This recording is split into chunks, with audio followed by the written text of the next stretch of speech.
Seguro que alguna vez habéis visto esas líneas que se mueven mientras grabamos o editamos un podcast y habéis pensado, vale, esto queda muy bonito, muy digital, muy moderno, pero no sé qué estoy viendo exactamente.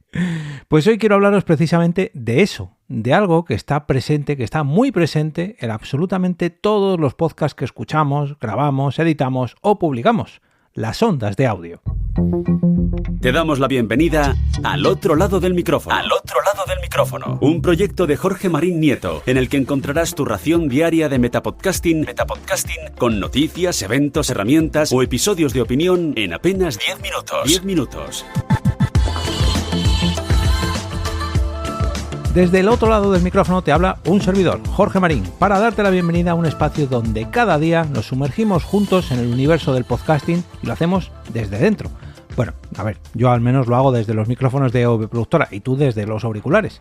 Y lo hacemos para hablar sobre noticias, herramientas, eventos, conceptos y todo lo relacionado con la producción y edición de podcast. Hoy toca una nueva entrega del Glosario Podcastero, esa sección en la que intento explicar conceptos relacionados con el podcasting de una manera sencilla, sin volverme demasiado loco con tecnicismos, aunque a veces es inevitable al menos tocar un poquito más la parte más técnica, más friki del audio, como es el caso de hoy. Y es que vamos con la letra O de ondas de audio, o de ondas, ya me entendéis. En primer lugar, ¿qué es una onda de audio? Vamos a ver, una onda de audio, explicada de manera simple, es la representación del sonido, ¿no? Para entendernos. Cuando yo estoy hablando ahora mismo, delante del micrófono, estoy moviendo el aire, literalmente. Estoy emitiendo ondas de aire y esas ondas, mi voz, genera vibraciones. Esas vibraciones viajan por el aire en forma de ondas para llegar al micrófono. Y ahí viene la primera transformación, podríamos decir. El micrófono que tengo delante lo que hace es recoger esas ondas de aire que no podemos ver a simple vista, y lo que hace es coger esas vibraciones físicas y convertirlas en información digital que luego el ordenador puede interpretar y mostrar en una pantalla. Además de grabar esas ondas, reproducirlas, en fin. Lo primero es representarlas porque las estoy viendo aquí en directo, en vivo y en directo. Es decir, pasa algo físico, como es el aire, a algo digital, a una señal eléctrica que además se representa en una pantalla. Bueno, aunque no las veamos, porque están hechas de aire, están ahí, existen. De hecho, si nos ponemos la mano delante de la boca cuando hablamos, las podemos notar. Aunque brevemente, ¿no? Porque las de nuestras voces no las podamos ver a simple vista, las podemos sentir, sí, pero por ejemplo cuando subimos mucho el volumen de la música en un coche, cuando están las ventanas subidas, las podemos ver, incluso ver cómo vibran esas ventanas, ¿no? Las propias ondas no las vemos porque el aire es invisible, es transparente, pero sí que vemos esas vibraciones. O cuando estamos en un concierto o en una discoteca con la música todavía más alta y nos ponemos cerca de un altavoz, las sentimos dentro de nuestro propio cuerpo, sobre todo dentro del pecho. ¿Y por qué lo hacemos en esa zona? Porque en nuestro pecho, en los pulmones, hay aire y esas vibraciones donde más se notan es en el propio aire. Y si tocamos ya el altavoz, pues ya la sentimos con nuestras propias manos, ¿no? Porque el altavoz vibra muchísimo. Pero bueno, todo esto son ondas sonoras que mueven el aire, porque el sonido necesita un medio por el cual desplazarse. En este caso, el aire, pero en el agua también funciona. Escuchad, por ejemplo, el sonar de las ballenas. Muchos animales acuáticos se comunican con esos sonidos, ¿no? Con esas ondas, que ahí sí que las podríamos ver, digamos, más fácilmente, sobre todo las de las ballenas, que son sonidos mucho más grandes, podríamos ver de alguna manera esas vibraciones algo más fácil que en el aire, pero también sería bastante difícil. Por eso, en el espacio, por ejemplo, donde no hay ni aire ni agua, no se escucha nada, ni los gritos, como ese famoso claim de la película Alien, ¿no? Que en el espacio nadie puede oír tus gritos. La verdad que me venía genial para que lo pudierais entender más fácilmente. Total, que el sonido son vibraciones viajando, ya sea por el agua, por el aire, en fin. Esos sonidos, si son más fuertes, significa que hay unas ondas más amplias, ¿no? Que hay más amplitud de onda. Sonidos fuertes, ondas amplias. Sonidos más agudos, frecuencias más altas. Sonidos más graves, frecuencias más bajas. No necesitamos complicarnos mucho más. Pero ahora, ¿cómo llega esto de las vibraciones de aire a los podcasts, a la señal digital que vemos en esas ondas? Decía antes que nuestro micrófono captura esas vibraciones de aire y las transforma en una señal eléctrica. Y después, ya sea nuestra interfaz, nuestra grabadora o nuestra mesa de mezclas, nos las muestra convirtiéndolas en datos digitales, ya sea en la pantalla de nuestra interfaz, de nuestro teléfono móvil o de nuestro ordenador. Las convierte en una representación visual. Ahí es donde nacen esas famosas ondas que vemos en los programas como Adobe Audition, Reaper, Audacity, DaVinci Resolve o cualquier editor de audio, cualquier DAW que utilicéis.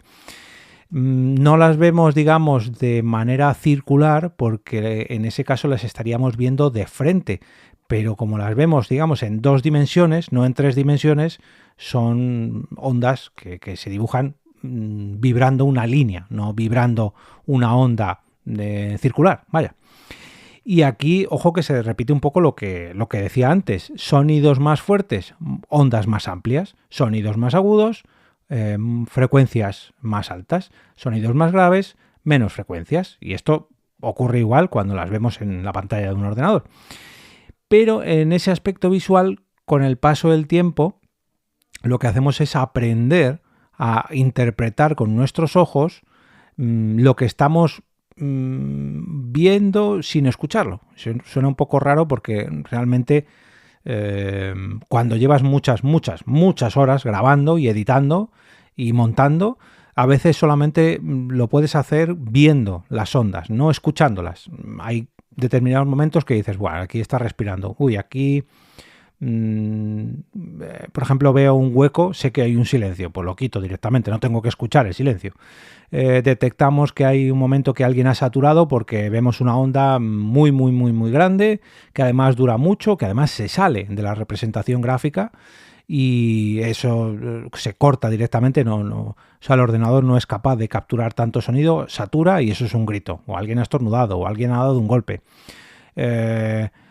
No sé, por ejemplo, alguien que ha dado un golpe, se ve esa misma saturación, pero mucho más reducida en el tiempo, ¿no? Cuando vemos un pico concreto, pues ya hay veces que sé que esta persona ha hecho la típica muletilla de eso, yo ya lo sé interpretar y sobre todo cuando grabas mucho a una persona ya sabes perfectamente lo que va a sonar cuando ves esa representación gráfica. Realmente aquí podríamos decir que estamos escuchando audio con los ojos, por muy raro que suena eso, pero es que estamos leyendo las ondas sin escuchar dichas ondas. El ordenador aquí no entiende el sonido como nosotros, nos lo muestra a su manera y la manera que tiene de representarnos esas ondas de aire, porque él no escucha, él lo que hace es transformar las ondas de las ondas de aire en un formato digital que es capaz de mostrarnos, ¿no? Lo que hace es tomar pequeñas miles o millones de pequeñas muestras y lo hace todas por segundo. Y luego reconstruye esa onda, ¿no? Por eso escuchamos términos que los que he hablado en alguna otra ocasión, como hercios, kilohercios, bits por segundos, kbps, bueno, de esto eso he hablado en algún que otro capítulo anterior. Y todos estos números al principio parecen como algo ilegible, algo mágico incluso, pero realmente hablan de la calidad con la que está capturando esa onda sonora nuestro ordenador o nuestra interfaz o nuestra mesa de mezclas.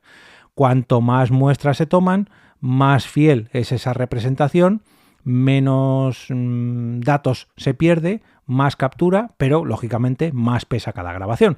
Pero bueno, aquí nos estamos alejando un poquito del concepto de onda, solamente tenemos que saber que cuanto mayores son todos estos números, más cantidad de ondas estamos registrando por segundo, o sea, más peso en los archivos, bueno, en fin. Y para ir cerrando, fijaos qué curioso, ¿no? Que un podcast parece algo súper digital, súper moderno, súper tecnológico, y aunque lo es, en realidad todo empieza con algo tan simple como ondas de aire vibrando. Una persona que habla frente a un micrófono, que ese micrófono captura el sonido y esa onda viaja de un formato físico a un formato digital. Y lo más importante de todo, que alguien, antes de capturar esa onda, le ha tenido que dar a un botón de grabar, al botón de rec, porque sin eso ya podemos emitir horas de vibraciones por el aire, que si nadie le da el botón de grabar, las hemos emitido, pero nadie las ha capturado y nadie las ha transformado en un formato digital. Luego ya vienen que si los hosting, las plataformas, los algoritmos, las redes sociales, la inteligencia artificial, los vídeos, las redes sociales y todo lo que queráis. Pero sin una onda de audio no vale para nada. Todo empieza en el mismo punto, el sonido. Porque sin ese sonido ya podemos estar grabando un podcast en un estudio súper lujoso, con 5 cámaras, con 10 cámaras, con muchos planos, con público, con realización, con atrecho, con maquillaje, con peluquería, con toda la parafernalia. Pero sin sonido no hay podcast. Y mira, esta me la guardo porque a lo mejor para defender que un podcast realmente es audio, nos viene esto mejor. Sin vídeo sí que puedes consumir un podcast. Ahora, ¿te vas a poner un vídeo sin sonido durante 1 hora o 2 horas? ¿Aguantarías más de 10 minutos leyendo subtítulos? Es un poco... A ver, que hay personas que por necesidad física lo tienen que hacer, ¿no? Pero bueno, ya me entendéis. Que sin audio un podcast es un tanto difícil. Pero bueno, hasta aquí esta nueva entrega del glosario podcastero con la letra O de ondas de audio. Espero no haberme complicado mucho y haber conseguido explicar algo que parece muy técnico de una manera sencilla y entendible, porque precisamente a veces entender cómo funcionan las cosas, en este caso cómo funciona el sonido, nos ayuda también a grabar mejor, a editar mejor, o editar más incluso, y hasta escuchar las cosas de una manera un poco diferente, ¿no? Lo escuchamos de otra manera. Escuchamos los podcasts que producimos o consumimos diciendo, es verdad, mira, esa persona estaba emitiendo ondas de aire que yo ahora estoy escuchando porque se han grabado. Bueno, en fin. Hoy os remito directamente a la web oficial del podcast, donde podréis encontrar todas las ediciones anteriores de este glosario podcastero, que poco a poco estoy trabajando desde esta temporada. Y podéis hacerlo desde alotoladodelmicrofono.com, donde podréis recuperar cualquiera de los capítulos anteriores, los 1381 capítulos anteriores. Y también podéis acceder al canal de Telegram o al grupo de WhatsApp para no perderos nada de lo relacionado con este proyecto, suscribiros a la newsletter de EOB Productora Podcasting por escrito y así conocer todas las vías para apoyar este metapodcast, ya sea a través de Ko-fi o mediante el patrocinio de las futuras entregas de Al otro lado del micrófono.